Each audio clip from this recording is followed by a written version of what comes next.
The hype is real this time. For years, buying a budget iPhone meant accepting compromises.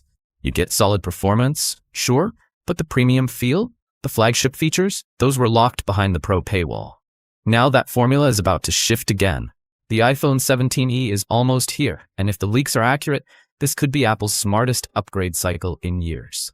Apple is reportedly preparing for a March 4th launch event packed with new hardware, but the real spotlight is on the successor to the 16e, the iPhone 17e. Let's start with the most visible change. The classic notch? Gone. In its place, the dynamic island. That's right, the iPhone 17e is tipped to ditch the traditional notch design and adopt the same dynamic island cutout found on higher-end models. And this isn't just cosmetic. You're getting the interactive software experience that comes with it. Live activities, background alerts, timers, music controls, all integrated seamlessly into that floating cutout. Now, the display itself isn't changing dramatically. It's still expected to feature a 6.1-inch OLED panel running at 60 Hz. Design-wise, Apple isn't taking risks, and honestly, it doesn't need to. The 7e will reportedly stick with the familiar aluminum frame paired with glass on the front and back. Clean, minimal, instantly recognizable. And yes, IP68 water and dust resistance is expected to stay, keeping durability in check.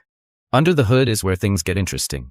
Multiple sources suggest the iPhone 17e will run on a slightly downclocked A19 chip, not the Pro variant, but still extremely capable. Early whispers indicate performance close to the A17 Pro, which means this affordable iPhone could feel anything but entry-level in daily use. Connectivity is also getting a boost. Apple is reportedly equipping the 17e with its newer C1X modem, a more refined and power-efficient evolution over the previous C1. That should translate into better signal stability, improved data efficiency, and less battery drain when you're on 5G or Wi-Fi. It's one of those upgrades you don't see, but you definitely feel. Speaking of things you feel, let's talk camera. Don't expect a dramatic hardware overhaul here. The iPhone 17e is rumored to retain its single 48-megapixel rear camera setup, likely using the same sensor as before. But hardware isn't the whole story. With the upgraded A19 chip comes a more advanced image signal processor. That means smarter computational photography, improved HDR handling, and cleaner low-light shots. There's also talk that Apple could bring its Fusion-style computational processing to the 17e, narrowing the image quality gap between this model and the more expensive iPhones. On the front, Apple is moving to an 18-megapixel selfie camera. And yes, center stage is coming with it. That means the camera will intelligently track and keep you centered during video calls, even if you move around. For content creators, FaceTime users, and anyone who lives on video calls, this isn't a small tweak. It's a serious quality jump.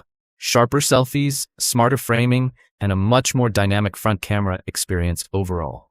Battery details are still floating around. Estimates place capacity somewhere between 4,000 and 4,500 mAh, which makes sense considering the previous generation sat just above 4,000 mAh. With a more efficient chip and modem, even a similar battery size could translate into noticeably better endurance. Charging is expected to remain familiar. USB power delivery support should continue, likely topping out around 24 watts, similar to what was measured on the 16e during real-world testing. It's not class-leading fast, but it's reliable. But here's something that might matter more than charging speed. MagSafe.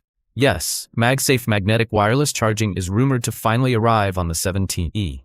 That opens the door to a massive ecosystem of accessories, wallets, stands, power banks, and makes the phone instantly more versatile.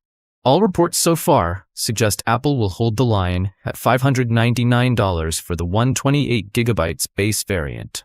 If that sticks, the 17e becomes extremely compelling, especially considering the added dynamic island, updated chip, improved modem, and potential camera enhancements.